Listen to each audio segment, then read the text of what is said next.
Christina. Donc, j'accueille Christina qui va nous partager son expérience de reconversion pro. Avant de commencer, Christina, est-ce que tu peux nous dire un petit peu ce que tu faisais avant de rentrer dans tout ce processus? Alors, j'ai fait pas mal de choses avant. Je suis rentrée dans la vie active en tant qu'esthéticienne vendeuse en parfumerie. Ensuite, j'ai eu mon premier enfant et je me suis orientée dans l'accueil en entreprise où j'ai évolué sur un poste de responsable planning où là, je gérais un portefeuille client. Donc, c'était un peu de la gestion RH et opérationnelle. Mhm. Par la suite, j'ai fait une formation, enfin, j'ai voulu consolider en fait cette expérience par un diplôme, donc BTS assistante de gestion. Et mon envie d'entreprendre, en fait, elle a commencé vraiment à ce moment-là, donc aux alentours de 2014, ouais, 2014-2015. Et donc BTS assistante de gestion, je me suis dit, OK, avec ce diplôme-là, je ne connais rien à la gestion d'entreprise, c'est juste des je suis encore dans l'exécution. J'ai rien concernant la réflexion, la gestion financière, etc. Et donc, j'ai enchaîné ensuite avec une formation de contrôleur de gestion où là, c'était vraiment intéressant. Et à la fin de cette formation, mon quatrième enfant est arrivé en mode bébé surprise. Et là, je ne me suis pas sentie en mesure ni d'aller travailler, ni d'aller créer mon entreprise. Donc, je Mhm. suis restée à la maison pour m'occuper de mes enfants. Et j'ai fait une petite descente en dépression postpartum parce que j'étais plus du tout.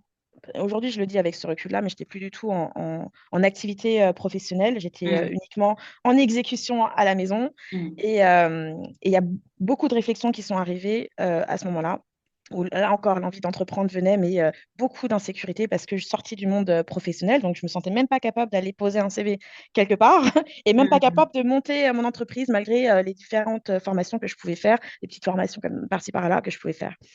Et puis quand elle est rentrée à l'école, cette petite dernière, là, je me suis dit, je vais reprendre une activité professionnelle.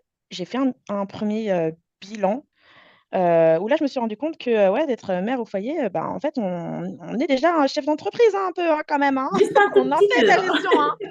Mais en fait, il faut vraiment se poser et regarder tout ce qu'on fait. Parce que Exactement. quand on est dedans, Exactement. non. Merci, Et merci de partager.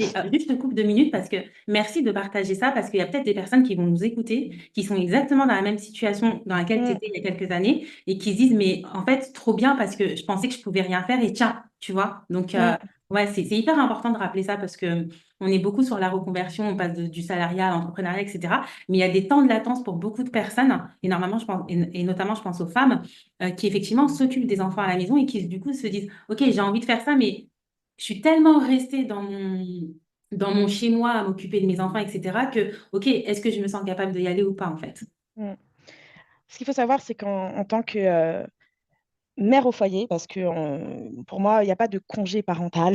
C'est pas un D'accord. congé, les gars. On travaille nuit et jour. C'est du vrai travail. C'est clair. Et dans les compétences qu'on va développer, on va développer des compétences de logistique. Donc, on sait exactement comment organiser son intérieur pour optimiser tous les processus. Donc, la logistique, le management, gérer des enfants, c'est clairement faire du management. Hmm. Enfin, déjà, chaque enfant a sa propre personnalité. C'est un petit peu ce à quoi on est amené quand on gère des équipes. Hmm. C'est de fonctionner en fonction des différentes personnalités, Hmm. de De s'y les adapter prendre en pour compte. Hmm. atteindre nos objectifs. Parce que les enfants, on a besoin qu'ils fassent des choses et du coup, on développe des stratégies pour qu'ils obtempèrent. Donc, c'est un Mais petit c'est peu ça. clairement ça. C'est C'est clair, du c'est clairement management. ça. Donc, les Euh, mamans, si vous pensez que vous n'avez pas de compétences, vous en avez pas. vous êtes des managers, voilà, C'est vous êtes des ça. managers. On fait de la gestion financière, des fois de la gestion financière fine, quand on a des budgets limités. Tout à Donc, fait. il y a effectivement plein de compétences transverses pour l'entrepreneuriat quand on est en mère au foyer. Hmm. Donc, je le dis, je l'appuie là-dessus. Moi, dans mon CV, j'ai d'ailleurs mis ces compétences-là. Donc, j'ai nommé mon titre directrice associée des opérations familiales. Et Ah, génial. j'ai développé tout ce que j'ai fait pendant Mais c'est de manière clair. Oui, professionnelle tu as sur mon valorisé CV. Voilà, tes années à la maison, quoi. Mais c'est clair, exactement. j'adore. Directrice des opérations. Ouais. Et, euh, et donc, en reprenant cette formation, donc j'ai repris une formation après ma pause professionnelle pour m'occuper de mes enfants, j'ai repris une formation où j'allais avoir différentes enfin, quand j'ai fait mon bilan, je me suis rendu compte que j'ai besoin de relations clients. Mm. Et je ne savais pas encore quel format, parce que j'avais plus envie de vendre. J'avais plus envie de vendre pour vendre, ça saoule. Et d'ailleurs, c'est pour ça que je me suis orientée en accueil d'entreprise, parce qu'on a cette interaction avec des gens sans avoir des choses à leur vendre. Moi, j'ai Mm. un problème, en fait, avec les objectifs de vendre quelque chose à tout le monde. Mm. La même chose à tout le monde, alors que ce n'est pas forcément adapté. Moi, j'aime bien que les choses soient personnalisées et surtout qu'elles correspondent aux besoins des personnes. Donc, je suis sortie de la vente pour ça. Je ne voulais pas y retourner pour les mêmes raisons à mon retour dans la vie professionnelle, mais je voulais quand même des interactions avec des gens et différentes de management parce que je Mm. faisais du management avant et c'est vrai que c'est quand même chronophage le management. Et les mamans le savent que c'est chronophage le management. Donc, euh, donc voilà. Je me suis donc retrouvée en formation de Customer Success Manager, qui est en fait un poste que l'on retrouve beaucoup en startup Mm. et qui est en fait dans les startups qui proposent des solutions de logiciels en fait sous format d'abonnement. Elles ont besoin que leurs clients euh, réussissent leur projet avec cette solution-là. Mm. Et donc, je suis rentrée en formation. En formation. J'ai repris une alternance. Voilà. J'avais 36 ans. C'est possible de On est reprendre une d'accord. On est formation en d'accord. alternance avec 4 enfants et après 30 ans. C'est OK même. Mm. On est d'accord. Et à l'issue de cette formation, je me suis dit, si jamais cet employeur ne me propose pas de CDI, je ne cherche pas, je ne pose pas un seul CV, je crée mon emploi. Je crée Mm. mon entreprise. C'est comme ça que ça va se passer. Et c'est comme ça que ça s'est passé. Donc, à l'issue de ce contrat, me voilà en pleine réflexion. J'avais envie de faire plein de choses euh, et je ne savais pas par où commencer. Est-ce que tu dirais que c'est ce contrat qui a été l'élément déclencheur de l'entrepreneuriat ou alors tu as eu d'autres éléments déclencheurs? Parce que tu en as parlé déjà un petit peu avant. C'est Mm, quoi pour toi le truc est-ce que tu dirais justement que c'est une personnalité que tu as à l'intérieur de toi? Tu vois, ce côté entrepreneur justement, mm. ou vraiment tu as eu vraiment un élément qui a réveillé ça ou un élément qui a été déclencheur de ça?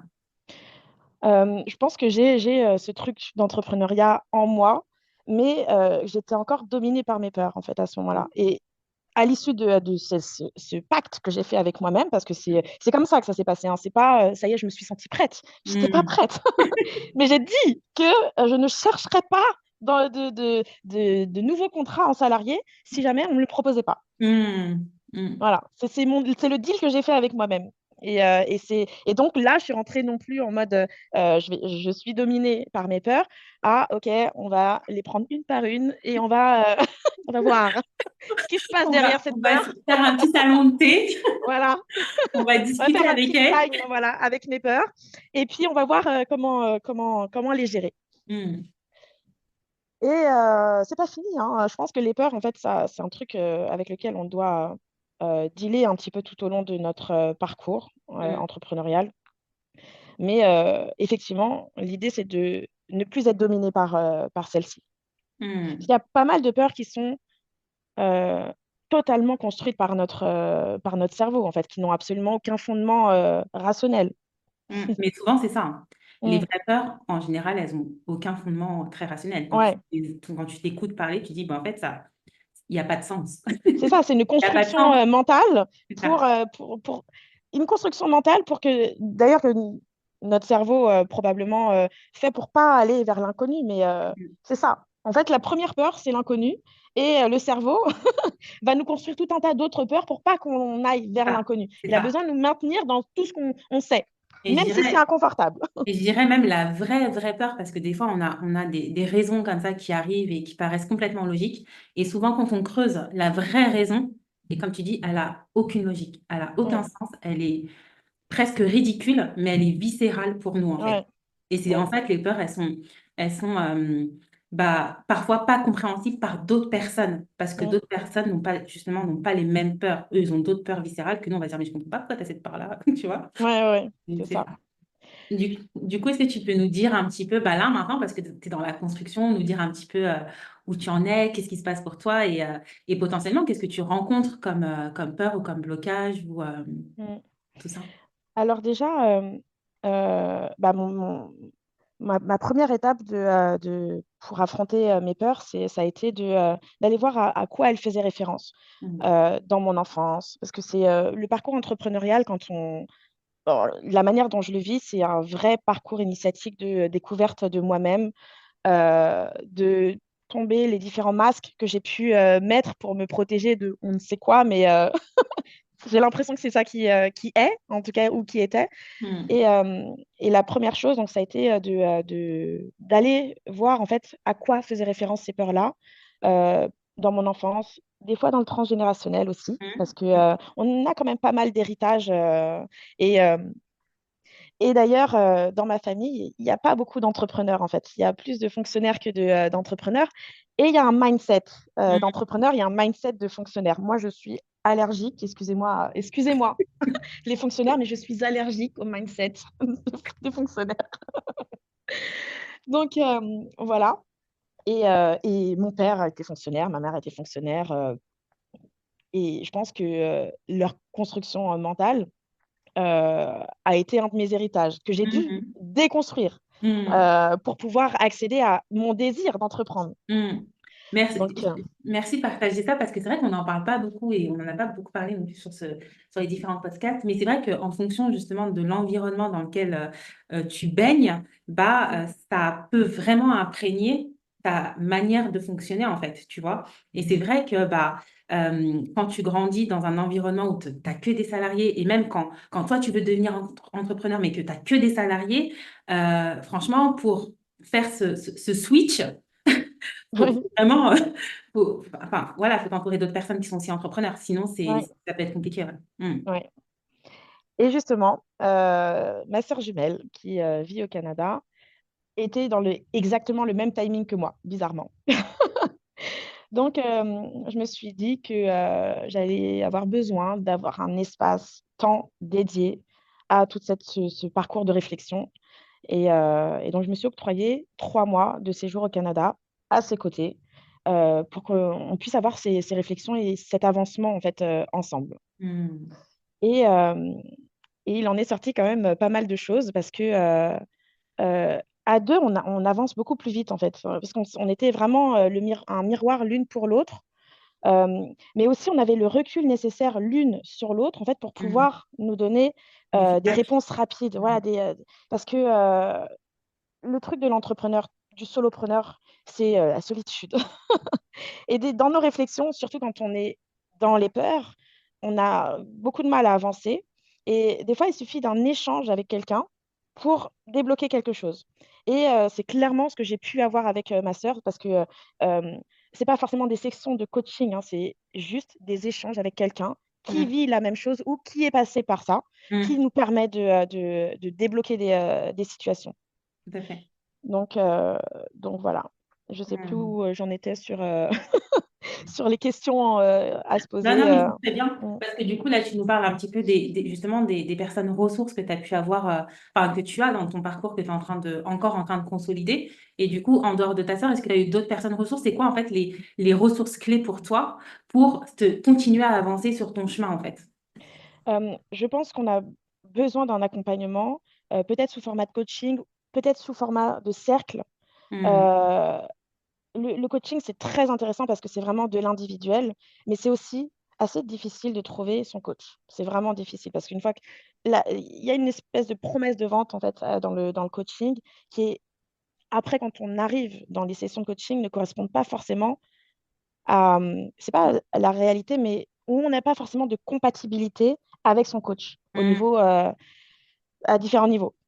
Et, euh, et voilà, c'est un peu comme trouver son psy, tu vois. Il faut essayer. Et le psy, on paye un peu à la séance, tu vois. On se dit, bon, ok, celui-là, c'est pas possible. Le coaching, on a payé pour plusieurs séances déjà. Et donc, quand on s'est engagé avec un premier où on a lâché les 1000, 2000 balles, etc., ça correspond pas à nos attentes. C'est plus difficile après pour à nouveau lâcher les 2000 balles, etc. Donc, je recommande le coaching, mais il faut trouver son coach. Avec- Voilà. Tu aurais quoi d'autre comme ressources? Est-ce que toi, par exemple, tu as eu des livres qui t'ont inspiré, peut-être des grandes figures justement du coaching ou des grandes figures, même du coaching américain, hein, qui ont été inspirantes, tu vois, des grands leaders, par exemple, inspirants pour toi, Ouais. ou des outils qui t'ont aidé aussi, peut-être? Ouais. Dans les outils, bah moi, j'ai traversé une période de dépression pendant mon congé parental. Et pour sortir de ce nuage, hein, parce que la dépression, je le vois un petit peu comme une météo, donc un orage qui passe ou peut-être un hiver qui est un peu plus long, plus Mm, rude que les autres, parce que finalement, en fait, avec le recul, c'est ça. C'est passager. mm, Quand on est dedans, on ne le voit pas du tout comme quelque chose de passager, mais quand on en sort, c'est ça, mm, comment dire, le bilan que j'en tire. Pour sortir de mon nuage et de mon hiver très dur de la dépression, j'avais mis en place des espèces de rituels avec des bougies, du thé, du soin du corps, etc. Et c'est ça fait partie de mes routines.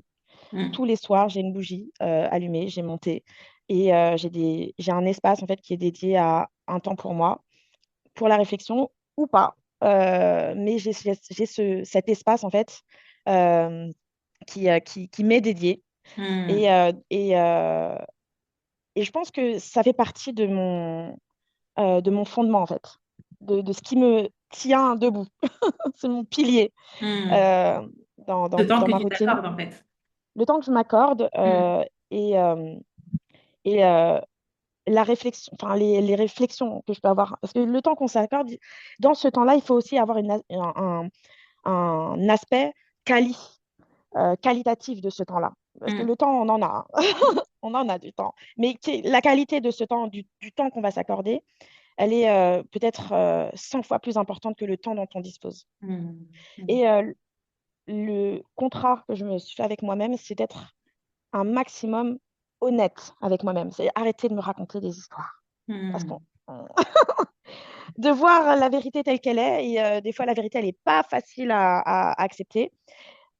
Euh, et de dépasser, en fait, les choses qu'on n'aime pas sur soi euh, pour aller de l'avant. mm, Parce que des fois, on n'aime pas des choses sur soi. Du coup, on va se raconter une jolie histoire pour se trouver des excuses. Et l'histoire se répétera mm, gentiment au prochain cycle. Et on ne connaît pas forcément euh, le format du cycle. Est-ce que c'est un jour? Est-ce que c'est 3 mois? Est-ce que c'est 10 ans? Mais au prochain cycle, dans tous les cas, on retrouvera le même schéma parce qu'on s'est trouvé des excuses et voilà. mm, Donc, arrêtez de me raconter des histoires pour avoir un temps qualitatif dans les moments qui sont dédiés à moi-même, à mes réflexions. mm. Ok. Essayer de voir les choses telles qu'elles sont et surtout euh, d'essayer de trouver une solution à la problématique que j'ai soulevée. Mm, Si jamais j'ai soulevé un problème, admettons, l'un des problèmes que j'ai relevé, c'est quelque chose qui existait dans mon aspect personnel comme dans mon aspect professionnel. C'était mon manque d'assertivité. J'ai toujours envie de donner aux gens. Et il s'avère qu'à un moment donné, les gens dépassent mes propres limites. Ils empiètent sur mon espace vital, mais je leur ai donné accès, en fait, à cet espace vital. Et donc, à un moment donné, je me retrouve un peu vampirisée. Dans mes espaces, dans mes routines et mes espaces dédiés, l'idée, c'était effectivement d'être lucide en fait sur le fait que c'est moi qui donne accès à mon espace vital. mm. C'est pas Oui. les gens qui d'un coup se mettent à me piétiner.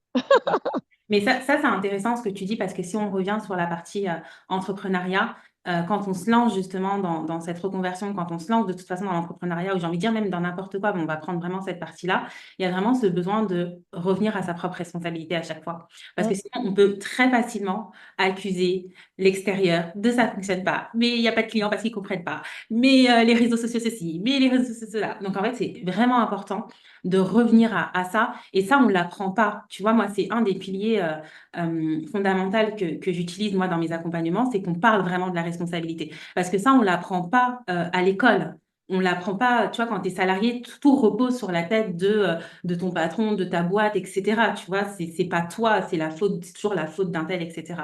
Alors que quand tu vas dans l'entrepreneuriat, ça te demande à chaque fois de te regarder dans la pupille, point Ouais, barre. c'est C'est tout. ça. C'est tout. Exactement. Et avec le plus d'honnêteté possible. Mm. Et c'est pas facile hein, d'être honnête avec soi-même, c'est un vrai muscle à muscler. Mhm. Mais on nous a toujours appris à regarder à l'extérieur. Là, ça demande de vraiment regarder à l'intérieur. Ouais. Il y a plus de patron, il y a plus de ceci, il y a plus de cela. Ça Mm, demande vraiment de venir regarder à l'intérieur. Et c'est vrai que c'est pas des choses qu'on apprend même à l'école, en fait. On t'apprend pas à être responsable en tant que tel. On t'apprend juste à suivre des règles qui te sont imposées, quoi. Donc après, c'est facile de rejeter la faute. Mais là, ça demande vraiment cet apprentissage de la responsabilité. Et moi, pour moi, c'est un des piliers fondamentaux de l'entrepreneur. Enfin, pour moi, c'est le premier pilier. Sans ça, c'est bancal, le truc. ouais, je suis totalement en accord avec ça et c'est clairement la démarche. Hmm. D'ailleurs, même pour renforcer ça, on va partir dans quelque chose d'un petit peu plus personnel, parce que dans tous les cas, solopreneur, enfin, l'entrepreneur et soi-même, c'est confondu, c'est fusionné. Donc, moi, je me suis rendu compte que j'avais aussi une problématique de dépendance. Dépendance financière, dépendance affective, que tout ça, c'était un petit peu lié. Et justement, pour sortir de ces schémas de dépendance, j'ai dû prendre effectivement en main cette responsabilité, cette responsabilisation de moi-même à Hmm. tous les niveaux. Hmm. Et Hmm. ça a été l'objet de la démarche. Et ça a été, je dirais, la toute première partie de mon développement personnel dans Hmm. l'entrepreneuriat. Hmm. Prendre mes responsabilités. Et c'est marrant parce que, bah, en tant que maman, j'en ai des responsabilités. Je sais ce que c'est. C'est pas la même chose. On parle pas du tout de la même chose. On ne parle pas du tout de la même On chose, parle pas du d'une tout de la même. part. Et d'autre part, en fait, on a encore cette facilité à se raconter des histoires, en fait. Parce que je suis maman, bah, je sais ce que c'est que les responsabilités. Hmm. Hmm. Hmm. Hmm. Et donc, c'est ça la démarche. Arrêter de se raconter des histoires. Hmm. C'est pas du tout la même Mm, responsabilité, on parle pas du tout de la même chose. Et c'est vrai que quand tu emploies le mot responsabilité auprès des personnes, souvent ils vont avoir justement ce qu'on a appris de la responsabilité dans la société. Mais là, on parle pas du tout de ça, là. mm. C'est un autre level encore. Ouais. Mm. Est-ce que tu peux nous dire juste, du coup, dans ce parcours-là que tu es en train de traverser de transition, est-ce que tu as des temps forts, des moments où tu dis, euh, ouais, je sais que quelque part, c'est le bon choix que j'ai fait, c'est vraiment vers ça que j'ai envie d'aller, tu vois, même si tout n'est pas encore 100% abouti, mais tu vois, ce côté, voilà, j'ai eu des temps forts qui m'ont vraiment montré que c'était la voie, en fait. Ouais, j'en ai eu plein des temps forts comme ça. Et, hem et d'ailleurs, l'accueil de ces temps forts est incroyable, en fait. C'est une source d'énergie. C'est de l'essence. Mm, C'est de l'essence, mais moi, dans mon expérience, ça ne veut pas dire que c'est tout de suite là qu'il faut aller. mm, J'ai eu j'ai eu des temps forts sur, effectivement, ça va faire partie du projet, mais c'est pas encore le timing de ça. C'est-à-dire que oui, c'est là, mais c'est pas pour tout de suite. Garde-le pour après. Donc j'ai tout un Notion avec plein de choses, et que je dois, mettre en forme, dans le sens où, ça pour que je puisse le créer et le mettre en place dans mon business, il va falloir effectivement que je le planifie et que je le structure. Donc, mm, j'ai construit en fait un Notion dans lequel je mets tous ces temps forts en fait, où j'ai une confirmation de c'est vers là, c'est ça qu'on fera. Mais attention, parce que c'est pas forcément le signal qu'il faut tout de suite le mettre en place. Parce que là, si on répond en fait à en tout cas dans mon expérience, si je Mhm. répondais à chaque temps fort comme c'est ça que je veux mettre en place, je commence beaucoup de choses, je ne finis rien. Et Mhm. je tourne en rond parce que je vais en avoir plein des temps forts comme ça. Et voilà. Donc, dans mon expérience, ça reste des messages à noter, mais il faut quand même structurer et suivre son plan. Structurer un Mhm. plan et suivre le plan pour pouvoir avancer de manière linéaire, parce il y a avancer et tourner en rond, et il y a avancer et, et comment dire, Avancer pour de vrai, quoi. avancer pour de vrai sur un autre point de la carte, Oui, pas faire le tour du même point, quoi. du vocal. Ok, bah, merci Christina d'avoir partagé ton parcours, ton message. Est-ce que tu aurais un conseil à partager aux personnes justement qui voudraient se lancer, qui t'entendent peut-être aux mamans, je pense peut-être aux mamans parce que je pense que c'est assez fort ce que tu as dit par rapport aux mamans, qui auraient envie justement de se lancer dans l'entrepreneuriat, de lancer leur projet, mais qui pour le moment n'osent peut-être pas encore. Euh, Bah déjà, je ne sais pas si le pourquoi elle n'oserait pas se lancer. Moi, dans mon expérience, ça a été beaucoup une question de légitimité. Je ne me sentais pas du tout légitime. J'avais plein de choses à donner, mais en même temps, je me disais que bah, qui a besoin, etc. Donc, se dire que quand on a quelque chose à donner, il y a probablement quelqu'un qui en a besoin. Merci. Et, euh, et l'idée, ça va être justement de savoir qui en a besoin, d'aller chercher qui en a besoin et de se lancer, mais avec ce drive, en fait, de quelqu'un a Hmm. besoin de ça. Hmm. Toi, tu dirais que c'est quelque chose qui t'a drivé, ça? Alors, moi, ça a été le shift de mon parcours là, dans ces 3 mois. C'est quand j'ai trouvé, en fait, mon drive. Mais ça a été la révélation. La révélation, en fait, c'est avec ça que je marche maintenant. Et c'est avec ça, en fait, que personne pourra me démonter, en fait, mon truc. Personne. Et quand je dis Hmm. personne, c'est personne ne pourra démonter mon truc, même s'ils ont une équation qui tient debout pour me faire croire que À non, ça quinze va pas mille marcher. degrés, Voilà, je avec vais des y aller. exponentielles et Voilà, tout. voilà. Parce qu'en fait, pour eux, je serai l'exception qui confirme la règle, en fait. Parce que j'ai ce drive-là, c'est en moi. Hmm. Donc, voilà, si en tant que maman, vous avez Par envie exemple. d'entreprendre et que vous sentez que vous avez quelque chose à apporter au monde, allez chercher le qui. Parce que ce qui-là, on a vraiment besoin quelque part. Eh bien, écoute, merci Christina d'avoir Mm. partagé ton expérience. J'espère elle servira à d'autres personnes et aussi à d'autres mamans de prendre justement ce courage et d'aller oser entreprendre surtout leur projet de cœur, on peut dire ça. Mm. Merci à toi, Cyrielle, parce que l'autre chose que je tiens à dire ici, c'est que tu fais partie des personnes qui ont été le point de départ de ma sortie de dépression. Lorsque on a fait cette première session de numérologie à l'époque, Mm. j'ai pu déjà apprendre qui j'étais, avoir des éléments en fait de qui j'étais, et ça a été vraiment mon point de départ dans ce parcours-là. Et merci. Ah, bah, merci à toi, merci de partager. Je ne m'attendais pas à ça. Merci C'est cadeau. Christine.